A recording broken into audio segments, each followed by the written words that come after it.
Welcome to Our Heritage. We have a guest that was here last month back with us, Chris Adams. And last month we talked about Native Americans, and this month we're talking about crackers. Welcome, Chris. Well, thanks for having me again. Go ahead, tell us about the history of crackers. Well, when it comes down to crackers, you've got to realize there are three important things to discuss: whips, poor whites, and illegal immigrants. Without those three, you don't have much of a story to talk about the crackers. And here in South Georgia, cracker history is as much a vital part as any other part of history, whether it be the Creek Indians or whether it be just 20 years ago. The cracker people are basically the ones with all the ingenuity that built the towns in far out places such as West Green, Nichols, Broxton, Ambrose, not just the city of Douglas. But when it comes down to crackers, the first person to ever use the word was William Shakespeare. Of all people, you wouldn't expect that. It predates the cracking of the whip as herdsmen, as we know what most crackers did for a living. Their occupation was herdsmen, cattle or horses, sheep. But the word cracker was used by William Shakespeare in his play, I believe it was King John, in 1596. But he says, "What cracker is this, the same that deafs our ears with this abundance of superfluous breath?" And what he's using that word cracker for, that old English word, he's talking about a braggart, a big shot, someone who doesn't know when to keep their mouth shut. And that pretty much sums up a lot of people who could still be classified as crackers today.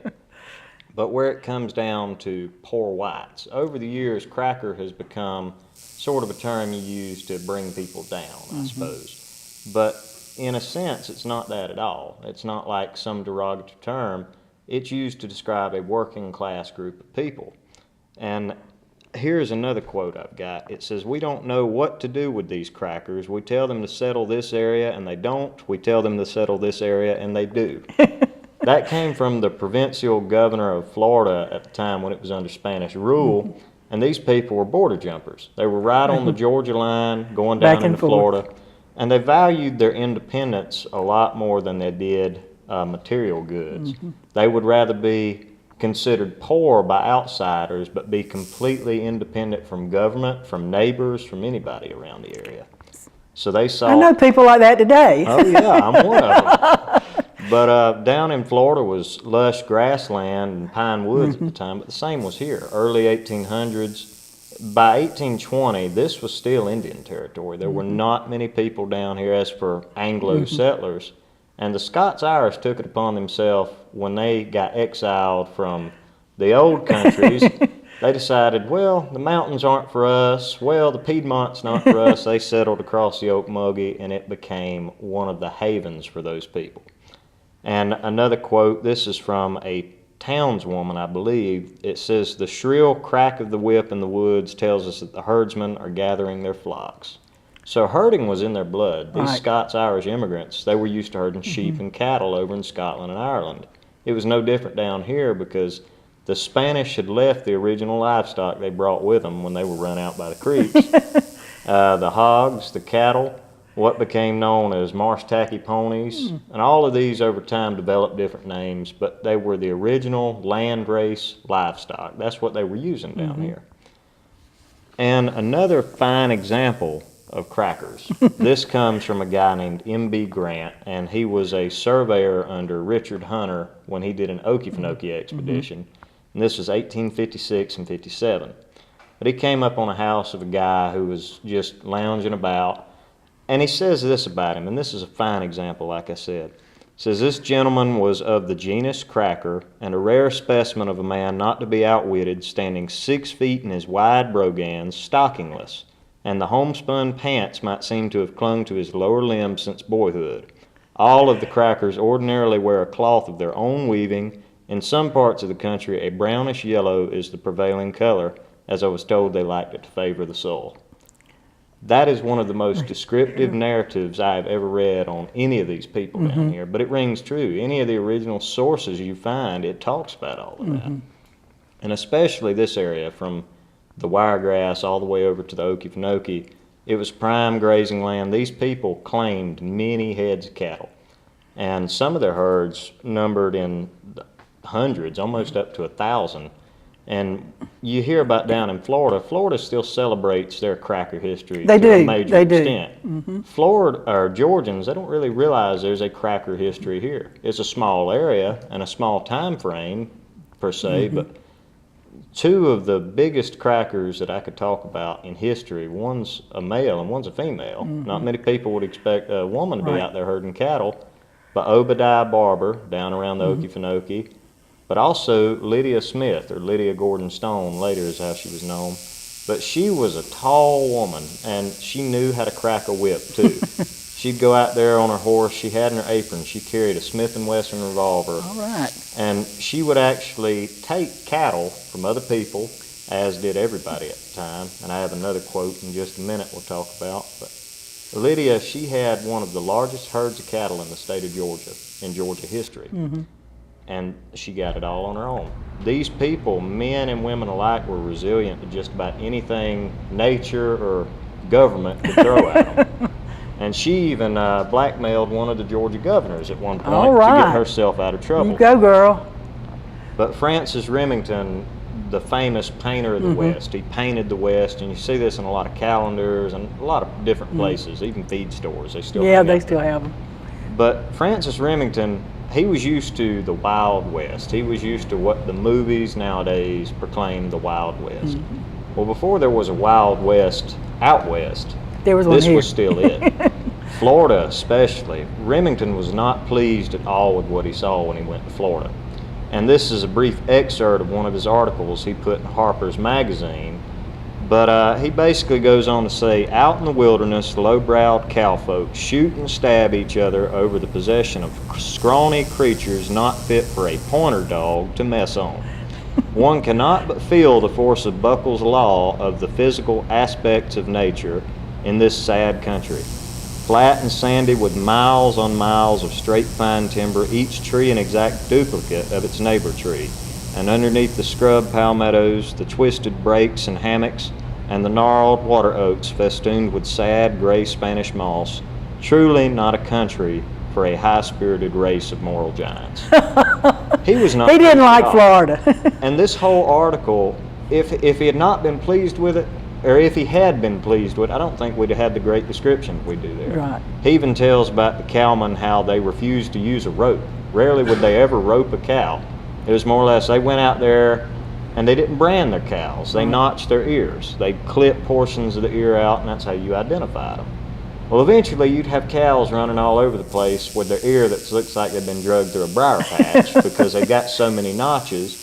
It was just a portion of people that go out there and say, all right, this part of this herd's mine, so-and-so, Mr. Wiley will have it next week or something like that. But that's how they claimed their cattle. But they always took what they needed. About once or twice a year, they'd slaughter a steer, and many of them had a great portion of head of hogs.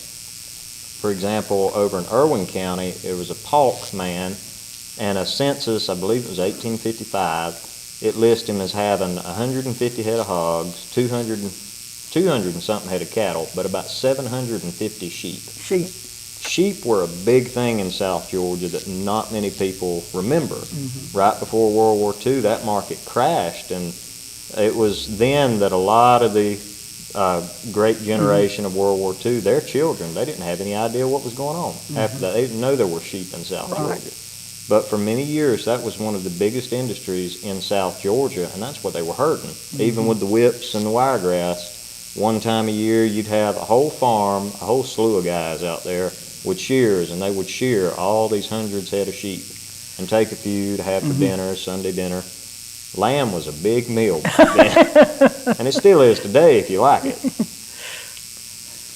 But one of the last quotes, which I'll end my little wrap-up here on Crackers with, this is, again, from an outsider's point of view. Anyone who came into the Deep South and saw these people that became known as crackers, they thought they were do-nothings. They sat around, they were lazy. And this is from a man named Alexander Allen, who wrote Allen's Journal, had it published in 1854. But he says, at this house, as at others, a gang of strapping lazy fellows are loitering with nothing to do or nothing that they would do. This whole population is lazy and indolent as far as I have seen. A crowd of lazy fellows have met at Kennedy's to shoot for beef. So there lies the first reference to shoot the bull. And that's what these guys did when they weren't working. But a lot of times the work that they had to do, it was few and far between, but when they did it, it was hard, labor-intensive work. Right.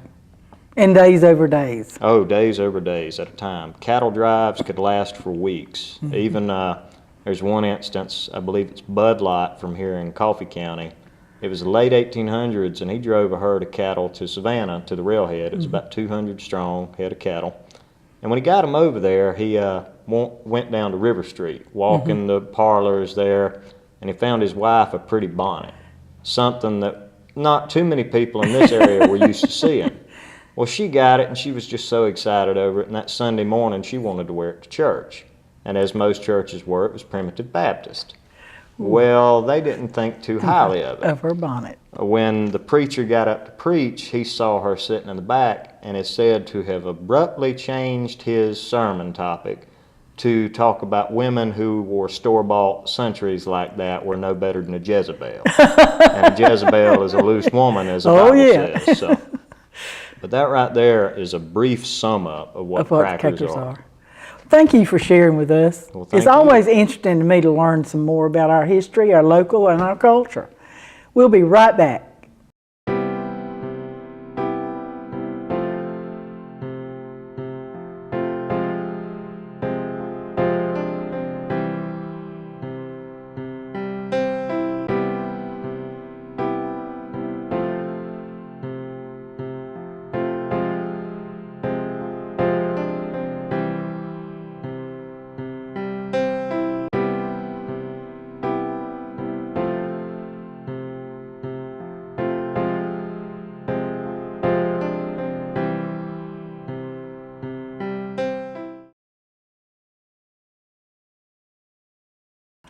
Welcome back. I have a visitor that I try to have every year, Jerome Loving from American Legion 515, and he's going to fill us in on all the happenings.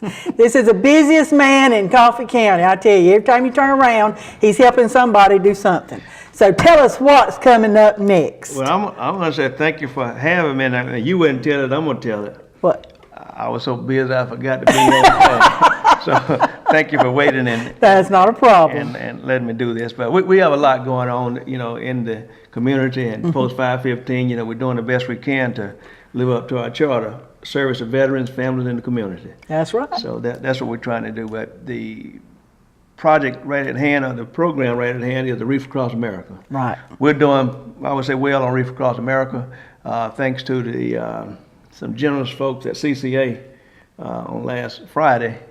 They help us get what you needed. Get what we needed. But Fantastic. There's never too much because there's next year. That's right. We don't know what next year's going to bring us. So right. we started out this year with $5,000 to the good, and it was good. It was. So we've done all we could with fundraisers to do that. But for those of you that may not know, Reef Across America is a nonprofit organization that is observed every second or third Saturday in December each year, all across the United States and in 24 foreign countries. Now, the national goal is to put reefs on veterans' graves at our national cemeteries. But we veterans of Coffee County, in particular, Post 515, believe every veteran deserves a reef. That's right. And not only a reef, we added flags on the graves also. On December the 7th is a date that we control. Is we will put flags on the veterans' graves that we're chosen for this year. And this year is 60 cemeteries. Started out 56, but we're 60. And we're up to over 2,400 reefs. Now, I say over 2,400 reefs because we are right at 2,400 veterans, but we need some extras because like last year, you know, last minute. So we're over 2,400 reefs that we're going to have available to put out. That's great. Now, where does the community come in? When time to put out the flags on Pearl Harbor Day, yep. We need them, especially those that got veteran family members that graves are not marked. Because if you don't tell us where they are, we can't put reefs. We need to know. You don't know. But those that are marked, we'll take care of. Funds are raised. We got the cemeteries identified. Now, what we don't control is when the wreaths come in. Right. The wreaths will come in anytime from December the 7th to December the 16th. Now, December the 16th is our ceremony day at Right. the Douglas City Cemetery. Okay. We need folks to come And out what now. time is that? 12 p.m. Okay. Start at 12 p.m. Okay. We need folks to come out. So, historically, they'll call me a day or two and say the wreath's on the way. But you know they do that. But the community's been great. I Yeah. send out a text or Facebook, and they show up. So we want them to continue to do that. But that's a Wreath Across America. We just we've grown and going to continue to grow. As long as we get the help from the community, we'll continue to do our fundraisers, our Boston Butts, our plate sales, and stand out and ask. And we want you to know that we appreciate it, and you see where your dollars are going each year. That's right. So. And for you folks in the county, I know, for example, Sherry Jenkins is in charge of telling me what to do in West Green. These little communities need to get involved because it's your local cemeteries that are being served and your veterans. So if you want to volunteer or help, call them. My number is 912-592-6413. And I look them up on Facebook. I got a bunch of folks I don't know, but they're there to get information.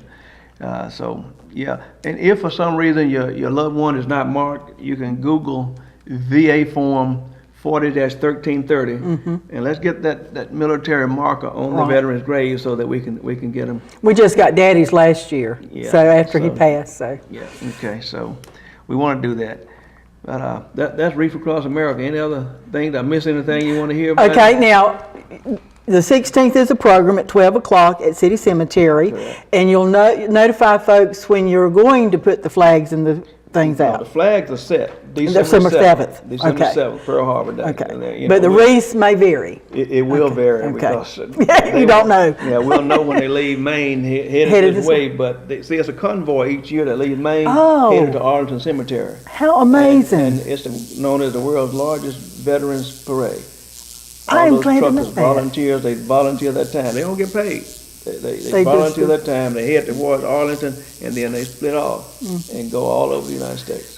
That's amazing. Yes. That is amazing. Yeah. So, but we'll We'll be ready. We can put the flags out on the 7th, yes. and then we'll come to the cemetery at 12 o'clock on the 16th. No, don't come at 12. Be seated. We're 11:30. Be 11:30. Don't be late. Yeah. That's rude. That's the whole program start all over the national same everything time. at 12. Yeah, that's what's expected. Okay.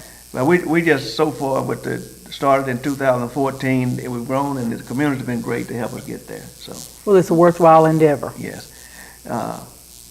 Next thing, we got Veterans Day coming up. That's right. We're gonna there's a Veterans Day program at the high school on November 9th. If you want to eat veterans, be there from 8 to 8:45 at the media center, and at 9 a.m. the program starts. So that's that Thursday, and you will be entertained by the NJROTC. They do a great Good job. And then on Friday, November the 10th, we're gonna feed all veterans and a guest. We said significant other, but a guest at the Ware Center. Gonna start at 12, a short program, ceremonial opening, short program. We eat, guest speaker speak a little bit, and then we're up and out of there. Well, we want the veterans to come. We want to say thank you, and I've personally gone to the local city and county officials, invited them, business people, give them the invitation, say, as a matter of fact, I think I brought your invitation here too. There's yours right there. So Mama and I are already I coming. know that, yeah. So we want them to come to show the veterans that thank you for what you've done and what you continue to do. That's right. And we're gonna post 515. We're gonna continue to work hard to show what we can do because that's our charter. And so That's your mission. that's my mission. That's your mission. Okay, that's my mission. That's but your it's a mission. post charter. Yeah, it's your charter, but it's your mission. Okay, thank you. So Veterans Day, it could be big. We want that's the annual event. So every year you can expect us to do this. And then on Sunday, November 12th, we're going to Dublin. We're taking carpet items to Dublin. Now we have not received this year the support we received last year for the items. We Well, when's the posted. date? We're leaving. We're going to start packing stuff up tomorrow. Okay. That's the 7th. Right. And because we got the meal we got to prepare Right. for, and then the trip. So we want to see what we have, and then we'll know what to come out and ask for between Wednesday, Thursday, and Friday, you know. Right. But Thursday and Friday, say, hey, we need a little bit more of this, but we, What about monetary donations? Will you take those? we'll take it and then we can go purchase Whatever they need. whatever we're missing. Okay. So that is, but we're gonna do a Veterans Day program for them just like we do here. Wonderful. We taking, you know, oh, by the way, the Dancing Divas going with us again. Ah! Because those veterans, they love that. Of course they did. They did, and they gonna, I called Miss Grantham and, no, I ran into her in Walmart. She said, you know, we haven't done this, but Jerome, let me see. Yeah. And she called me back and she said, yeah, we're gonna do it, and they've been rehearsing out there in our post, so they're gonna. I love it. Yeah. I love It's it. But those guys are loving it, we're doing it for them. But that's short term, and the other programs, you know, we're gonna, in June, I'm gonna skip one right now, because I'm gonna Okay. talk a little bit about June, we're gonna do flag disposal again. So if Okay. you got flags that have been sprayed or worn and you want them, something to do with them to be honorably retired, call me, I'll take the flags and we'll use them in our ceremony on June the 12th, Flag Day. We got our scholarships coming up as kids get ready to get out of school, the boys state, girls state. So we do that every year, we're gonna continue. But one we haven't done that I know of, I hadn't done since I've been there, but on May the 7th is our anniversary, it'll be 70 years, but we're gonna celebrate it on May the 5th. And we're gonna do it at the gym downtown. Now, we're feeding you free on Veterans Day. But you're going to have to pay for that But one. on Veterans Day, we think you ought to, you know, just donate a little bit to help us along, you know. Right. So, because everything we do come from donations. Right. We're a nonprofit. Everything we get, we give it back. So, but we haven't got all the details down yet, but Mark your calendars. mark your calendar and come out and support us, because that will make us feel really good to see the support. the local leaders and business owners and so on to come out, and just, you know, people in general come out and say thank you, Post 515, for what Well, you do for this community. Let me tell you, folks, these people are not just with veterans. Anything that happens in this community for somebody to help improve somebody, the Childhood Cancer Awareness Group, these people work tirelessly for our whole community in a variety of ways. And it behooves us to support you, because I admire your work so much, Thank your you, groups. thank you. I guess one other thing I would like to ask folks or let folks know is our post is there for the community to use also. Okay? And, you know, we've been working hard since I've been there, 2008, trying to erase an image that folks thought was there, and partly true. But I would ask you, come see for yourself now. See, I mean, renovation inside and out, the attitude, mentality, behavior of the folks that's there now. If you look at me, you see more of me around. You know, you see my face and my mouth, but there are a lot of me's around that post right now. So, and a lot of guys, and when we do our ceremonies, you see folks 515. But so. And your auxiliary supports you also. Yes, that's their charter, support the veterans. So they're doing a great job also. We got had an election, got new leadership there, Right. and everything. Congratulations. Thank you. So, but just come visit, and for a small donation, you can use small, because Right. we don't charge like everybody, because we're nonprofit, but we believe we should get something back for our Utilities and- utilities I don't and all blame you, that. and that's easy. So you call me if you want to come take a look and see, and we'll be happy to let you use our building. And come to any of our events. And if you see it posted, come look. Come look. We're ready for it. Come look, okay? Anything else you want to share with us? Well, You could talk forever, I know could that. talk. Would you believe I was tongue-tied yesterday when I went to church for a Men's Day program, and they called me out, and you believe I couldn't talk? I can't believe it. I couldn't talk, but we're just pleased and just honored to be a part of this community, to do what we do. And again, as you said, if you need us, call us, and we'll tell you the truth. If we can, we can. We can't. Can't you? We can't do that. You know. And of course, you asked me each year, the city going to do the Day On. Right. We're going to be a part of that again. We found a cemetery to clean up. We maintaining the cemetery. Upton. We renovated it, restored. We just continue to do those things, because If I didn't do that, I had to leave Douglas, I'm telling you. You can't leave Douglas. I'm not going to let you. I'm not going to let you. I have to stay busy. I think that's about all we. I will say this: those of you that came out and supported our Commanders and Presidents Ball, thank you very much. That was a huge success. It was. I saw the pictures. It was Yeah. gorgeous. I was so sorry Mama was sick and we couldn't go. Yeah, I was looking forward to her sitting right down there so I can look at it, you know. But it was a huge success, and we're talking about doing it each year. You know, I think that's once a year, wonderful. because we get folks an opportunity to dress up and come out and eat a good meal, and you know, See friends. see friends, and a little bit of entertainment. Entertainment was great too. I know it It was. was. But there's things we can do to improve. We're going to talk about doing that. So, but that was our first Commanders and President Ball also. That's the first in a lot of things we do. Everybody's got to have a first. Yes. Thank you for coming today, Jerome. Pleased to have you, and we'll have you back later in May to bring out some more that's more current at that time. I'll be happy to come. All righty. Thank you very much. You're welcome. We'll be right back. Thank you so much.